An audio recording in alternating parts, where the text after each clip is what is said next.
ஹே மின்னலே மின்னலே ஹே மின்னலே மின்னலே என் கண்ணிலே நெஞ்சிலே சொல்லடா கண்ணலே.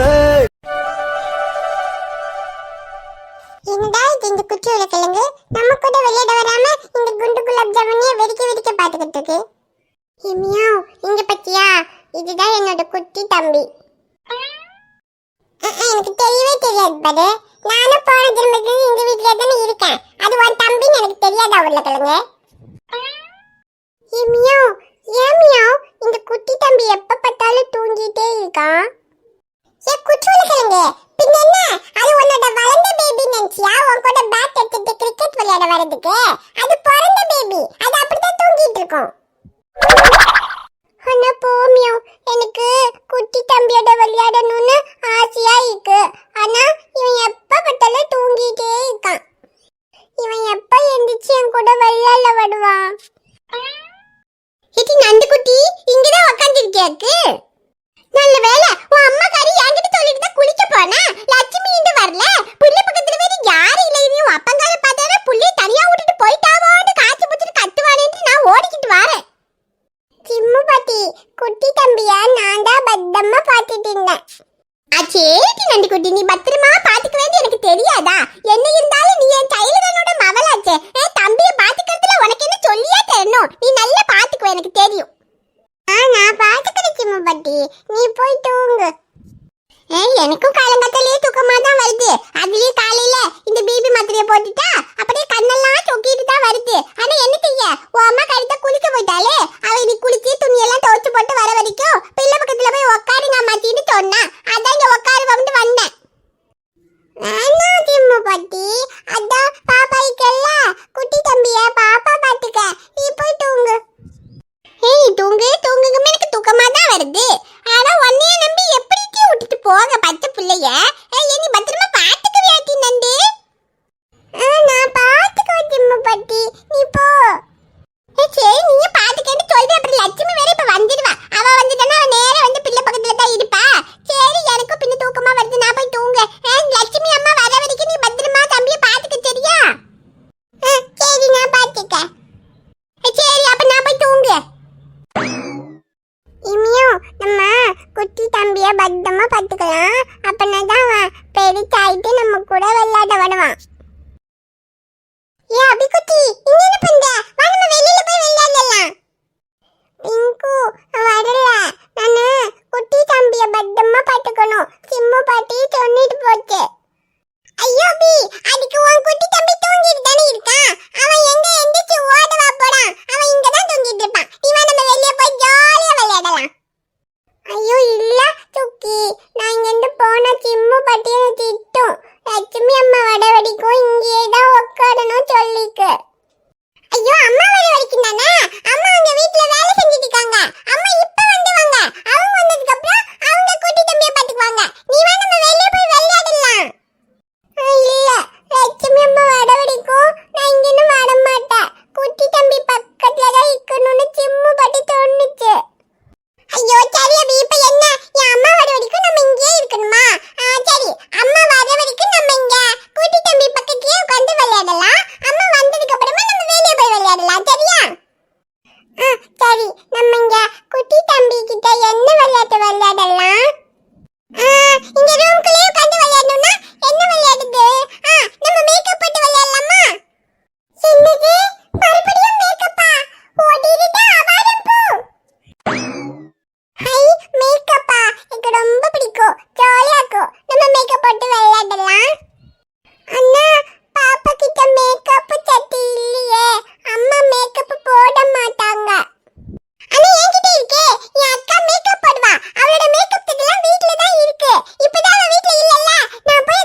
பொட்டு, அப்புறம் அழகா கண்ணத்துல ஒரு பொட்டு.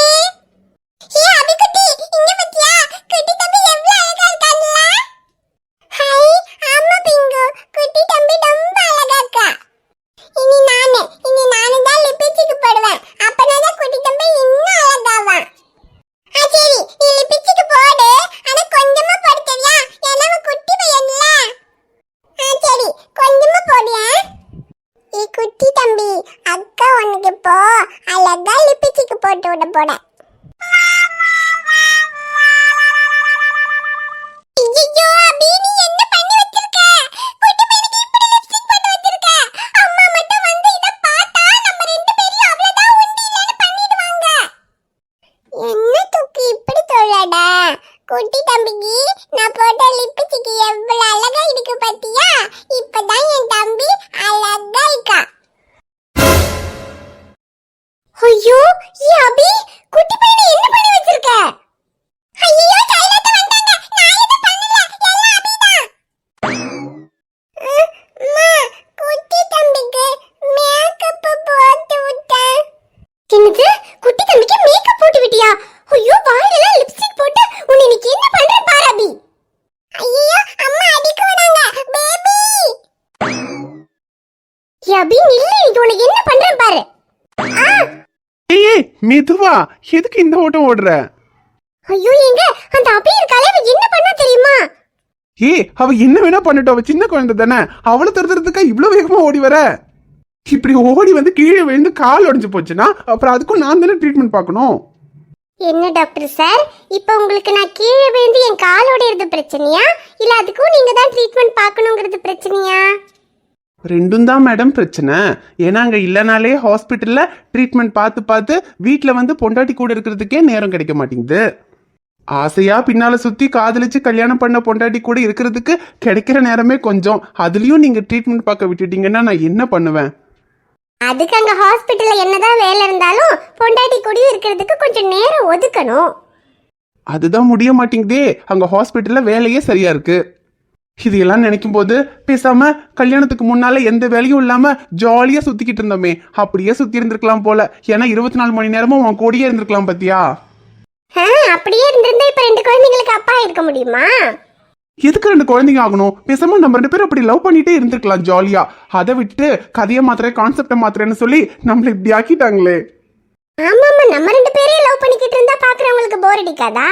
பாவம், கொஞ்சம் லவ் பண்ணாதவங்க எல்லாம் லவ் பண்ணட்டும். பண்ணட்டும், நான் என்ன வேண்டாம் நான் சொன்னேன். ஆனா அதுக்காக நான் என் பொண்டாட்டியை லவ் பண்ணாமலாம் இருக்க முடியாது. நீங்களும் லவ் பண்ணுங்க, உங்களை யாரும் வேண்டானா? நீங்க தான் ஹாஸ்பிட்டல் ஓடிக்கிட்டே இருக்கீங்க. போடாம என்ன பண்றது, ஓட வச்சுட்டானுங்களே. சரி அதை விடு, இன்னும் கொஞ்ச நாளைக்கு தானே. அகில் கொஞ்சம் பெருசாயிட்டானா அதுக்கப்புறமா நீயும் என் கூட ஹாஸ்பிட்டலுக்கு வந்துரு. சரி, அப்புறம் சொல்ல மறந்துட்டேன், இந்த பணத்தை புடி. எதுக்கு இந்த பணம்? இதுல 50,000 இருக்கு. உன் தம்பி கிட்ட கொடுத்து அந்த கடைக்காரங்கிட்ட கொண்டு போய் கொடுத்துட்டு வர சொல்லு. அதுதான் அவனே குடுக்கறேன்னு சொல்லிட்டானே. எப்படி கொடுப்பான்? என்ன மூட்டை தூக்கி கொண்டு போய் கொடுப்பானா? பாரு, ஒன்னும் தேவையில்ல. இந்த 50,000 ரூபாய் பணத்தை கொடுத்து அவங்க கிட்ட கொடுத்துட்டு வர சொல்லு. ஆனா என்ன நான் கொடுத்தேன்னு சொல்லாத. ஏங்க நீங்க அவன் மேல இவ்வளவு அக்கறையா இருக்கீங்கன்னு தெரிஞ்சா அவன் சந்தோஷம் தானே படுவான். எதுக்கு? ஏற்கனவே நீயும் அம்மாச்சியும் சேர்ந்து அவனுக்கு செல்லம் கொடுத்து எடுத்து வச்சது பத்தாதா? இதுல நான் வேற அவன் மேல அக்கறையா இருக்கேன்னு தெரிஞ்சு அவனுக்கு இன்னும் 2 கொம்பு முளைக்கிறதுக்கா? இங்க பாரு, அந்த பணத்தை கொடுக்குறேன்னு சொன்னா அது எப்படியாவது கொடுத்துருவான்னு எனக்கு தெரியும். இருந்தாலும் எதுக்கு தேவையில்லாம கஷ்டப்பட்டுக்கிட்டு இந்த பணத்தை அவங்ககிட்ட கொடுத்து கொண்டு போய் கொடுத்துட்டு வர சொல்லு. சரிங்க. ஏன் அப்புறம் உங்ககிட்ட சொல்ல மறந்துட்டேன், என் சித்தப்பா பொண்ணு அங்க கேரளால இருக்கால, அவ நாளைக்கு இங்க நம்ம ஊருக்கு வரா. யார்? ஐஷுவா? ஆமா, அவதான் காலேஜ் முடிச்சிட்டா. அதனால லீவ்ல கொஞ்ச நாளைக்கு நம்ம வீட்ல இருந்துட்டு போலான்னு வரா. ஓ அப்படியா? வரட்டுங்க. எங்க பஸ் ஸ்டாண்டுக்கு தானே வருவா? நான் ஷமீர் விட்டு கூட்டிட்டு வர சொல்லிடுறேன். எதுக்கு? அபிக்கு புக்கு வாங்குறதுக்கு கடைக்கு போய் கண்ணாடி உடைச்சிட்டு வந்திருக்கான். இந்த லட்சணத்துல ஐஷுவை கூப்பிடுறதுக்கு பஸ் ஸ்டாண்டுக்கு போய் பஸ் கண்ணாடி எல்லாம் உடைச்சிட்டு வர்றதுக்கா? ஒன்னும் தேவையில்ல. அவளுக்கு வீட்டுக்கு வர்றதுக்கு வழி தெரியும், அவ வந்துக்குவா. இங்க பாரு, அப்புறம் என் சித்தப்பா என்ன நம்பிதான் அவளை இங்க தங்கறதுக்கு அனுப்பி வைக்கிறாரு. தம்பியோட சேட்டையெல்லாம் அவகிட்ட வச்சுக்கிட்டான். அப்புறம் நான் மனுஷனா இருக்க மாட்டேன் சொல்லிட்டேன். ஆமா, இவர் தங்கச்சி பெரிய உலகத்துல இல்லாத அழகி. என் தம்பி அப்படியே அவகிட்ட போய் சேட்டை பண்ண போறான். ஃபிட்டா ரொம்ப ஓவரா தான் பில்டப் பண்ணிட்டு போறாரு. என் தம்பி என்னத்துக்கு இவர் தங்கச்சி பின்னாடி சுத்தணும்? என் தம்பிக்கு வேற பொண்ணே கிடைக்காதா? இல்ல அவன் நாளைக்கு வரட்டும். அப்படியே என் தம்பிக்கு கிடைக்காத அளவுக்கு உலகத்துல இல்லாத அழகின்னு நானும் பாக்குறேன்.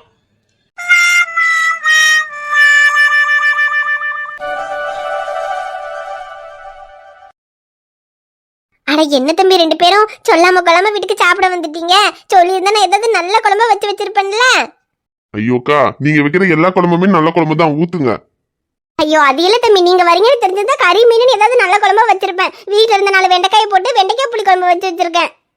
ஐயோ லட்சுமி அக்கா, உங்க வெண்டைக்காய் புளி குழம்பே நல்ல மீன் குழம்பு மாதிரி தான் இருக்கும், ஊத்துங்க. ஐயோ நீங்க அப்படிதான் சொல்லுவீங்க. இருந்தாலும் வீட்டுக்கு சாப்பிட வந்த பிள்ளைங்களுக்கு வெண்டைக்காய் குழம்பு ஊத்துறேன்னு எனக்கு எவ்வளவு கஷ்டமா இருக்கு தெரியுமா? ஐயோ லட்சுமி அக்கா, ஒரு கஷ்டமும் வேண்டாம். நீங்க வைக்கிற எல்லா குழம்புமே எங்களுக்கு பிடிக்கும். வெண்டைக்காய் குழம்பா இருந்தா என்ன, நல்லதா இருக்கு, இதுவே எங்களுக்கு போதும். ஐயோ நீங்க 2 பேரும் போதும் போதும்னு தான் சொல்றீங்க. ஆனா என்னைக்கும் இல்லாம என் வீட்டுக்கு சாப்பிட வந்திருக்கீங்க. நல்லதா கறி மீன் ஆக்கி போடாம இப்படி வெண்டைக்காய் குழம்பு சாம்பார்னு ஊத்துறேன்னு எனக்கு கஷ்டமா இருக்குல்ல. சரி இப்போதைக்கு இதை சாப்பிடுங்க. நான் மதியத்துக்கு நல்லா புதுசா மீன் வாங்கிட்டு வந்து குழம்பு வச்சு மீன் பொரிச்சு சமைச்சு வைக்கிறேன். மதியமும் 2 பேரும் சாப்பிட வந்துருங்க. ஐயோக்கா, அதெல்லாம் ஒண்ணும் வேண்டாம். அங்க காலையில இவன் வீட்டுல சாப்பிட உட்காந்தா இவன் மாமா வந்து எவ்வளவு அரியர் இருக்கு எவ்வளவு கொரியர் இருக்குன்னு கேட்டு டென்ஷன் பண்ணிக்கிட்டு இருக்காரு. அதனாலதான் அங்க சாப்பிடாம நேரம் இங்க சாப்பிடலான்னு வந்தோம். ஓ அப்படியா? காலங்கத்தால அன்பு தம்பிக்கு பயந்து 2 பேரும் இங்கே ஓடி வந்திருக்கீங்களா? அட ஆமா லட்சுமி அக்கா, என்ன பண்றது, 3 வருஷம் காலேஜ்னு சொல்லி அப்படியே ஓட்டியாச்சு. ஆனா இப்ப காலேஜ் வேற முடிய போகுது. இப்போ அரியர் முடிச்சாச்சா, இனி வேலை வாங்கணும், அப்படி இப்படின்னு என்னெல்லாமோ கேட்டு டென்ஷன் பண்ணிக்கிட்டு இருக்காரு அவரு. அட என்ன தம்பி இது, அன்பு தம்பி உங்க 2 பேரும் நல்லதுக்கு தானே சொல்றாரு. 2 பேரும் நல்லா படிச்சு பாஸ் ஆகி அன்பு தம்பி மாதிரி நல்ல பெரிய வேலையெல்லாம் வாங்கினா தானே நல்ல பெரிய இடமா பார்த்து 2 பேத்துக்கும் பொண்ணு பார்த்து கல்யாணம் பண்ணி வைக்க முடியும். படிச்சு வேலையெல்லாம் வாங்கணும் தான். ஆனா அதுக்குன்னு அவரை மாதிரியே பெரிய டாக்டர் ஆகணும்னா முடியுமா? அதானே, ஏதோ ஒரு டிகிரியை முடிச்சோமா, ஏதாவது ஒரு ஆபீஸ்ல எங்களுக்கு தகுந்த மாதிரி ஒரு 5000-10,000 ரூபாய்க்கு ஒரு வேலை கிடைச்சா போதும்ட்டு நாங்க இருக்கோம். அட என்ன தம்பி, 5000-10,000 வேலைக்கு இந்த காலத்துல எந்த பொண்ணு கிடைக்கும்? நீங்க வேற இந்த காலத்துல பொண்ணு தேடுறதுக்காக வெளியே போய் பாருங்க. அப்பதான் பொண்ணுங்க என்னெல்லாம் கண்டிஷன் வைக்கிறாங்கன்னு தெரியும். என்னதான் வீடு வாசல் சொத்து எல்லாமே இருந்தாலும் பையனுக்கு நல்ல வேலை இல்லைன்னா இப்பெல்லாம் எந்த பிள்ளைங்களும் கட்டிக்கிறதுக்கு சம்மதிக்க மாட்டேங்கிறாங்க தம்பி. அப்புறம் உங்க 2 பேருக்கு அழகுக்கு ஒரு குறைச்சலும் இல்ல. 2 பேரும் ராச கணக்கா தான் இருக்கீங்க. ஆனா அழகு இருந்தாலும் நல்ல படிப்பும் இருக்கணும், நல்ல வேலையும் இருக்கணும்னு எல்லாரும் எதிர்பார்ப்பாங்க தம்பி. அதுலயும் பிள்ளைங்களையும் அந்த காலம் மாதிரியா தம்பி? அந்த காலத்துலனா பிள்ளைங்க அவ்வளவா படிச்சிருக்காதுங்க, வெளியெல்லாம் போயிருந்திருக்காதுங்க, ஒண்ணும் தெரியாது. வீட்டுல பார்த்து ஒரு பையனை இதுதான் மாப்பிள்ளை கட்டிக்கன்னு சொன்னா சரின்னு சொல்லி கட்டிக்குங்க. ஆனா இந்த காலத்துல அப்படியா? எல்லாம் நல்லா படிச்ச பிள்ளைங்க, வெளிய தெருவுல 4 இடத்துக்கு போயிட்டு வர்ற பிள்ளைங்க. கட்டிக்கு போற பையன் பாக்குறதுக்கு அழகா இருந்தா மட்டும் பத்தாது, நல்ல படிப்பு வேணும், வேலை வேணும், என்னெல்லாமோ கண்டிஷன் வைக்கிறாங்க தம்பி. எதுக்கு? இப்ப எனக்கு கூட தான் ஒரு பொண்ணு இருக்கு, காலேஜ் முடிச்சிருக்கா. அவளுக்கு இனி மாப்பிள்ளை பார்க்கணும்னாலும் நல்லா படிச்ச மாப்பிள்ளை, நல்ல வேலையில் உள்ள மாப்பிள்ளையா தானே நாங்களும் பார்ப்போம். என்னது, உங்களுக்கு காலேஜ் முடிச்ச பொண்ணு இருக்கா? என்ன லட்சுமி அக்கா சொல்றீங்க? உங்களுக்கு பிங்கு டிங்கு மட்டும் தானே? அட என்ன சக்தி தம்பி, உங்களுக்கு விஷயம் தெரியாதா? எனக்கு பிங்கு டிங்கு மட்டும் இல்ல, அதுக்கு முன்னால மூத்த ஒரு பொண்ணு இருக்கா. அவ ஊர்ல ஹாஸ்டல்ல தங்கி காலேஜ் படிச்சிட்டு இருக்கா. இதோட இந்த வருஷம் காலேஜ் முடிச்சு நாளைக்கு ஊருக்கு வந்துருவா. அவ பேரு கயல். அம்மாச்சிக்கு ஷைலுக்கு எல்லாருக்கும் தெரியுமே, உங்களுக்கு தெரியாது? கயலா? இந்த பேர் எங்கேயோ கேட்ட மாதிரி இருக்கு. ஆனா உங்களுக்கு கயல் ஒரு பொண்ணு இருக்குன்னு எனக்கு சத்தியமா தெரியாது லட்சுமி அக்கா. அட என்ன தம்பி நீங்க, உங்களுக்கு தெரியும்னு நினைச்சிட்டு இருந்தேன். ஏன் சமீர் தம்பி உங்களுக்கு தெரியாது? எனக்கு தெரியும்க்கா, நீங்க தான் முன்னாடியே சொல்லியிருக்கீங்களே. தெரியுமா? அட பாவி துரோகி, பொண்ணுங்க விஷயம் மட்டும் எதுவும் நம்ம கிட்ட சொல்ல மாட்டான். சரி தம்பி, அப்புறம் நீங்க தான் நாளைக்கு எனக்கு ஒரு உதவி பண்ணணும். ஐயோ என்னக்கா நீங்க உதவின்னு எல்லாம் கேக்குறீங்க, என்னன்னு சொல்லுங்க, பண்ணிட்டா போச்சு. அது ஒண்ணு இல்ல தம்பி, நாளைக்கு என் பொண்ணு படிப்பு முடிச்சுட்டு ஊர்ல இருந்து வரா. அவளுக்கு இங்க வீட்டுக்கு வர்றதுக்கெல்லாம் வழி தெரியாது. அப்புறம் படிப்பு தான் காலேஜ் முடிச்சிருக்காளே தவிர மத்தபடி இந்த எல்லார்கிட்டயும் கேட்டு விசாரிச்சு ஆட்டோ பிடிச்சி வீட்டுக்கு வந்து சேர்ற அளவுக்கெல்லாம் அவளுக்கு விவரம் கிடையாது. ஆளு கொஞ்சம் வெகுளி. அதனால நீங்க தான் தம்பி கொஞ்ச நாளைக்கு பஸ் ஸ்டாண்டுக்கு போய் அவளை கூட்டிட்டு வந்து வீட்டுல விடணும். ஐயோ இவ்வளவுதானக்கா, உங்க பொண்ணுன்னு எனக்கு தங்கச்சி மாதிரி, நான் கூட்டிட்டு வந்து வீட்டுல விட்டுறேன். சரி தம்பி, அப்புறம் இன்னொரு விஷயம், நான் சொன்ன மாதிரி ஆளு கொஞ்சம் வெகுளி. அப்புறம் இந்த பசங்க எல்லாம் கூப்பிட்டா கொஞ்சம் பேச மாட்டா, கொஞ்சம் பயந்த சம்பாவம். நீங்க கூப்பிட்டது சரின்னு வந்துடலாம் மாட்டான், ஏன்னா உங்களை அவ பார்த்தது கூட கிடையாதுல்ல. சரிக்கா, அதுக்கே நான் போனை போட்டு நான் வரேன்னு சொல்லுங்க. ஐயோ தம்பி, அவகிட்ட போனும் கிடையாது. அவ ஏதோ அவ ஃப்ரெண்டு கிட்ட வந்து நேத்து போன போட்டு நாளைக்கு காலையில இந்த பஸ்ல வந்துருவேன்னு சொன்னா. ஆனா அதுக்கப்புறம் அவ ஃப்ரெண்டுங்க எல்லாம் ஊருக்கு போயிட்டாங்க. இப்ப நாளைக்கு காலையில அவ பஸ் ஸ்டாண்டுக்கு தான் வருவா. அவகிட்ட கூப்பிட்டு நீங்க வரீங்கன்னு கூட சொல்ல முடியாது. என்னக்கா இப்படி சொல்றீங்க? அவளை நானுமே பார்த்தது இல்லையே, அப்புறம் எப்படி போய் நான் கூட்டிட்டு வர்றது? அது அவ நாளைக்கு இந்த 10 மணி பஸ்க்கு தான் வரேன்னு சொல்லியிருக்கா. அப்புறம் வரும்போது நீல கலர் ட்ரெஸ் போட்டுட்டு வரேன்னு சொன்னா. நீங்க போனீங்கன்னா பார்த்தது கரெக்டா கண்டுபிடிச்சிடலாம். அப்படியா? சரிக்கா, பேர் என்ன கையல்னு தானே சொன்னீங்க? சரி, நான் பார்த்து கூட்டிட்டு வந்துடுறேன். சரி தம்பி. அப்புறம் நான் சொன்ன மாதிரி ஆளு கொஞ்சம் வெகுளி, கூப்பிட்டு உடனே எல்லாம் சரின்னுட்டு வரமாட்டா. கொஞ்சம் அப்படி இப்படின்னு ஏதாவது பேசுவா, அதெல்லாம் எதுவும் மனசுல வச்சுக்காதீங்க. எப்படியாவது வீட்டுக்கு கூட்டிட்டு வந்துருங்க, அப்புறம் நம்ம பேசிக்கலாம். சரிக்கா, அதெல்லாம் ஒன்றும் பிரச்சனை இல்லை, நான் கூட்டிட்டு வந்துடுறேன். சரி தம்பி. அப்புறம் 2 பேரும் இந்த புளிக்குழம்பை வச்சு எப்படி சாப்பிடுவீங்க? இருங்க, நான் போய் 2 பேருக்கு ஆம்லெட் போட்டு எடுத்துட்டு வரேன். ஐயோக்கா, அதெல்லாம் எதுவும் வேணாம், இதுவே போதும். ஐயோ, நீங்க 2 பேரும் இப்படிதான் சொல்லுவீங்க. இருங்க, வெறும் புளிக்குழம்பை ஊத்தி சோறு கொடுக்கறதுக்கு எனக்கு மனசே கேட்க மாட்டேங்குது. நான் 2 ஆம்லெட் போட்டு எடுத்துட்டு வரேன், அப்பதான் எனக்கு நிம்மதியா இருக்கும். 2 பேரும் பொறுமையா சாப்பிட்டுக்கிட்டு இருங்க, நான் போய் ஆம்லெட் போட்டு எடுத்துட்டு வரேன். டேய், லக்ஷ்மி அக்காக்கு காலேஜ் படிக்கிற ஒரு பொண்ணு இருக்குன்னு உனக்கு தெரியுங்கிற, அப்புறம் என்ன என்கிட்ட சொல்ல? டேய், சொல்ற அளவுக்கு அது என்ன பெரிய விஷயமா? அதுவும் இல்லாம அது அந்த அக்கா வேலைக்கு சேரும்போது எப்பவோ சொன்னது. உனக்கு இதெல்லாம் பெரிய விஷயமா இருக்காது. ஆனா கனவுல ஏதாவது ஒரு பொண்ணு வந்து அது மட்டும் உனக்கு பெரிய விஷயமா இருக்கும். அதை மட்டும் வந்து சொல்லுவேன். டேய், அதுவும் இதுவும் ஒன்னாடா? ஐயோ, அப்புறம் அதுவும் இல்லாம கனவுல வந்த பொண்ணை வேற இன்னைக்கு போய் தேடணும்னு சொன்னல. சீக்கிரமா சாப்பிடுறா, போய் அவளை தேட வேண்டாம். ஐயோ, வாய வச்சுக்கிட்டு சும்மா இல்லாம நானே இந்த கனவுல வந்த பொண்ணை ஞாபகப்படுத்திட்டேனா? இனி கனவு மச்சம் துப்பட்டா அவளை தேடணும்னு சொல்லி உயிரை வாங்குவானே. டேய், அவளை கண்டிப்பா தேடியே ஆகணுமாடா. பின்ன தேடாம இங்க பாரு, அவ வெறும் கனவு மட்டும் இல்ல, என்னோட காதலி. டேய், இருந்தாலும் உனக்கு ஓவர் கான்பிடென்ட்டா. அது எப்படிடா கனவுல வந்த பொண்ணை நேர்ல தேடி கண்டுபிடிச்சு அவளை கல்யாணம் பண்ணிக்க முடியும்னு நம்புற? டேய், நம்பிக்கை தாண்டா வாழ்க்கை. உனக்கு ஒரு விஷயம் கிடைக்கணும்னு இருந்துச்சுன்னு வச்சுக்கோயேன், அது இந்த உலகத்துல எந்த மூலையில இருந்தாலும் சரி, அது உன்கிட்ட வந்து சேரும். அதே மாதிரி என் கனவுல வந்த அந்த பொண்ணு எனக்கு கிடைக்கணும்னு இருந்தான்னு வச்சுக்கோயேன், இனி இப்ப அவ இந்த உலகத்துல எங்க இருந்தாலும் சரி, நிச்சயமா என்னை தேடி வருவா. அதான் உனக்கு கிடைக்கணும்னு இருந்தா அவளே உன்னை தேடி வருவான்னு சொல்றல, அப்புறம் எதுக்குடா நம்ம போய் அவளை தேடிக்கிட்டு? அவளே வரட்டும், விடு. டேய், ஒழுங்கா மூடிட்டு சாப்பிட்டு எஞ்சி வா, நம்ம போய் அவளை தேடுறோம். விடமாட்டானே. சரி, வரேன், இருறா. லக்ஷ்மிக்கு ஆம்லெட் போட்டு எடுத்துட்டு வரேன்னு சொல்லியிருக்காங்க. நான் சாப்பிட்டுட்டு தான் வருவேன். சரி, சீக்கிரம் சாப்பிட்டு வா. ஹாய் ஃப்ரெண்ட்ஸ், எல்லாரும் எப்படி இருக்கீங்க? நிச்சயமா நலமா இருப்பீங்கன்னு நம்புறோம். இந்த வீடியோ உங்களுக்கு பிடிச்சிருந்தா மறக்காம வீடியோவுக்கு லைக் பண்ணுங்க, கமெண்ட் பண்ணுங்க, ஷேர் பண்ணுங்க. சேனலை சப்ஸ்கிரைப் பண்ணாம பாத்துக்கிட்டு இருந்தீங்கன்னா மறக்காம சப்ஸ்கிரைப் பண்ணுங்க.